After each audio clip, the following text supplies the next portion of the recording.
new metal that Samsung has finally adopted for their particular phones, and here we are. So we're going to put that aside for a second and take a look at what is inside the box.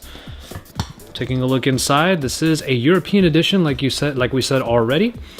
And with that, we have European language. This looks like this is German for the manual. Here's our micro USB charging cord, the battery, some headphones, which look like they are of a pretty good construction. These are actual in-ear earbuds, IEMs, it looks like it. And yeah, they're better than your standard ones. So we're going to put that right above here. The charger, the adapter rather, for the micro USB charging cable. And then, of course, some extra pins for the actual Note stylus, the S Pen. And finally, some extra buds in case you need them for these headphones. But yeah, that pretty much does it for the unboxing. This is what you have inside of the box. But of course, what we're all here to see is a Samsung Galaxy Note 4. There is the backing, this faux leather backing, originally introduced in the Galaxy Note 3, but this time we don't have the stitching on the sides. It just feels like a nice premium phone already.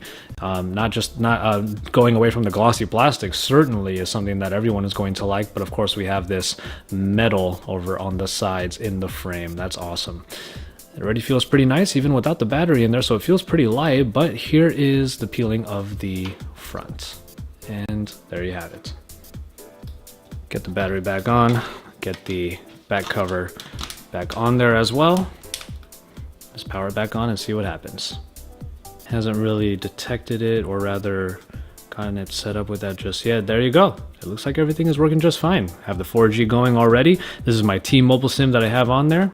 So, like I pretty much expected already, it doesn't look like we're going to have any issues when it comes to the type of SIM that we put in there, at least with this version that I'm going to be reviewing. And with that, we have completed our setup. I'm actually quite happy that the SIM card didn't pose an issue. I'm obviously using an American T-Mobile card, and it said European SIM card only, but it did not give me any problems. If I go over to the internet right now and just head over to Google right now, actually, we have it right there, Google. Looks like it goes through just fine and it works perfectly. As far as my initial impressions on here, we are looking at the operating system right now. This is TouchWiz, as updated as it has been. Obviously, this is the newest version of TouchWiz we're working with the newest Galaxy Note device. It does look pretty nice. Things seem to be a little bit more easy on the eyes than they were before, especially for those of you who may not have liked TouchWiz in the past. But we're going to see just what happens when we take out that S Pen and play around with some of the new features that have been introduced in here. There have been quite a few, and you're going to see some videos on those, and they will all be scrutinized in the full review. As far as the aesthetic goes, this is definitely, in my opinion, what the Note line should have looked like in the first place, or rather, this is basically Samsung proving that they have design down when it comes to their flagship device right here, and they have it down pat with the great faux leather on the back that gives it a nice grip, but also a very executive look. And then, of course, this metal frame that goes all the way around. It already feels really nice. You may have seen it already in the Samsung Galaxy Alpha, but it returned here in the Galaxy Note 4, and this is the one that everyone is likely going to be clamoring for. We do also have, as you can see up there, the heart rate monitor that was originally introduced in the Samsung Galaxy S5, but of course, it now has some extra functions like performing as a shutter